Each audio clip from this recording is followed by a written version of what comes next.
हरि ओम। जय श्री कृष्ण। राधे राधे सभी भक्तों को। 23वां अध्याय।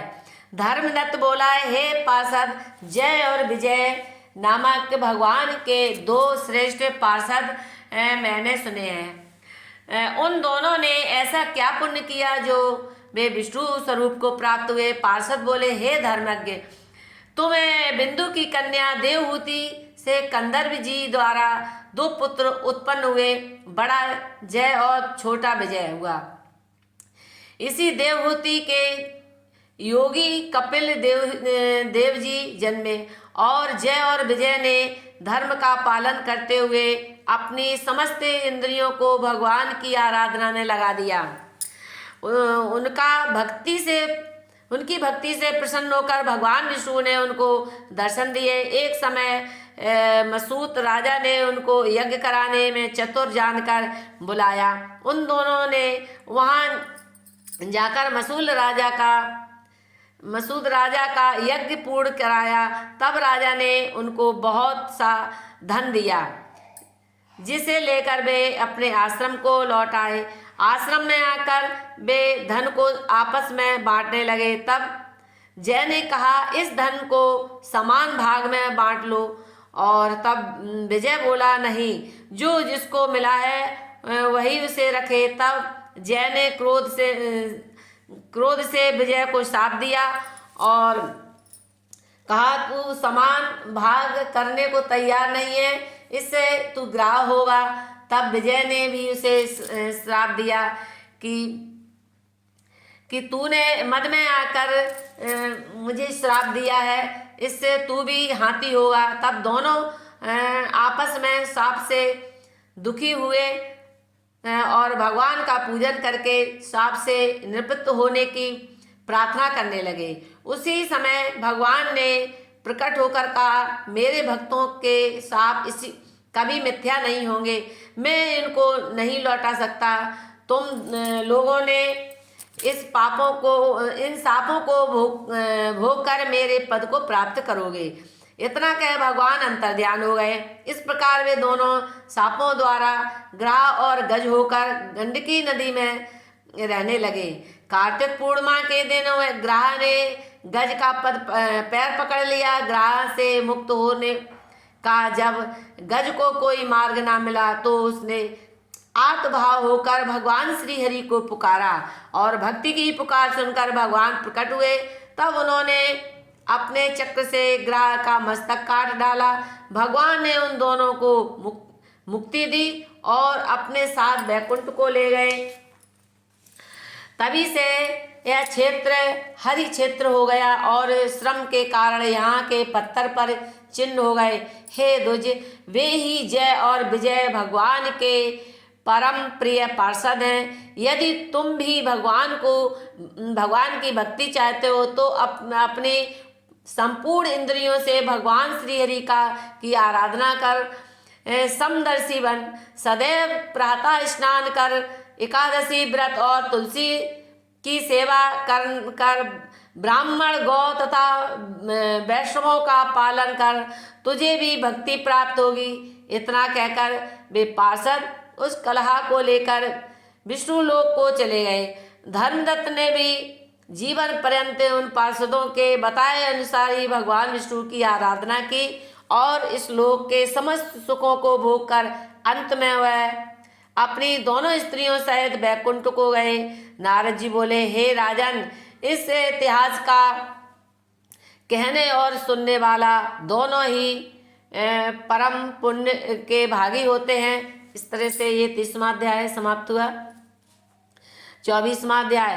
पृथु ने कहा, हे मुने, आपने बताया है कि कृष्ण व बेड़ी के तट पर शिव और विष्णु के गणों ने वैश्य के शरीर से कलहा को निकाल दिया। और हे मुने, यह उन नदियों का प्रभाव रहा अथवा क्षेत्र का, यह मुझसे स्पष्ट कहिए। तब नारद जी बोले, हे राजन, कृष्ण विष्णु और बेड़ी शिव का ही स्वरूप है। उनके प्रभाव को 4 मुख वाले ब्रह्मा भी वर्णन नहीं कर सकते हैं। मैं उनकी उत्पत्ति वर्णन करता हूँ, जिसे ध्यान से सुनो। एक समय वाक्षुक मनवंतर में ब्रह्मा जी ने सह्याद्री के शिखर पर यज्ञ करने की तैयारी की।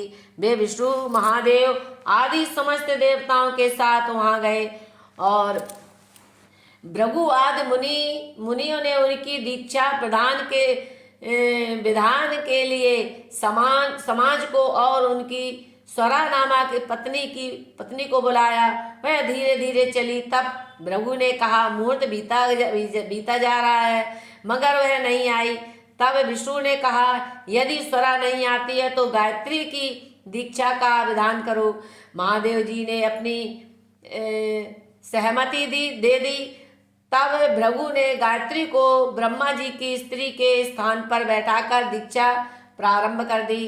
तब तक दीक्षा समाप्त भी न हुई तब वह स्वरा भी आ गई। उसने जब गायत्री को ब्रह्मा जी की स्त्री के रूप में बैठा देखा तो वह ईर्ष्यावश बोली, जहाँ पूज्य का निरादर और अपूज्य की प्रतिष्ठा होती है वहाँ भय, मरण और दुर्भिक्ष तीनों आते हैं। मेरे स्थान पर बैठने वाली गुप्त अदृश्य नदी होगी और तुम देवता भी जड़ होकर नदी में रहोगे। उसके इस शाप को सुनकर गायत्री जी भी क्रोधित होकर स्वरा को भी श्राप देती हुई बोली, तूने मुझे नदी होने का शाप दिया है सो तू भी नदी होगी। नारद जी बोले, हे राजन, उन दोनों के शाप को सुनकर सब देवता दुखी हुए। शिव, विष्णु आदि ने स्वरा को दंडवत करके कहा, हे देवी, तुमने क्रोध में हम सभी देवताओं को जड़ बनने का शाप दिया है। इससे तो त्रिलोक का कार्य समाप्त हो जाएगा। इस शाप को लौटाओ। स्वरा ने कहा, शाप को तो मैं वापस नहीं लूंगी। तुमने यज्ञ के प्रारंभ में विघ्न विनायक गणेश का पूजन नहीं किया है, इस कारण ऐसा हुआ है। मेरी मति भ्रष्ट हो गई थी, परंतु त्रिलोक की रक्षार्थ में इतना अवश्य कहती हूँ कि तुम सभी अपने अंशों से जड़ होगे। हम दोनों ही नदी होकर पश्चिम को बहेंगी। हे राजन, स्वरा के वचनानुसार शिव, ब्रह्मा तथा विष्णु आदि देवता अपने अंशों से जड़ होकर उनकी स्त्रियां भी अपने अपने अंशों से नदी हुई। स्वरा और गायत्री दोनों कृष्ण और वेणी नदी हुई। शिव और विष्णु महाबल और अतिबल नामक देवता हुए। हे राजन, जो भी प्राणी इस परम पुनीत उपाख्यान को श्रवण करेगा उसे उसके दर्शन व स्थान का फल प्राप्त होगा। इस तरह से ये 24वां अध्याय समाप्त हुआ। हरि शरणम हरि शरणम हरि शरणम हरि शरणम। सदा सब प्रेम से बोलो हरि शरणम हरि शरणम। यही उपदेश नारद को दिया था श्याम सुंदर ने।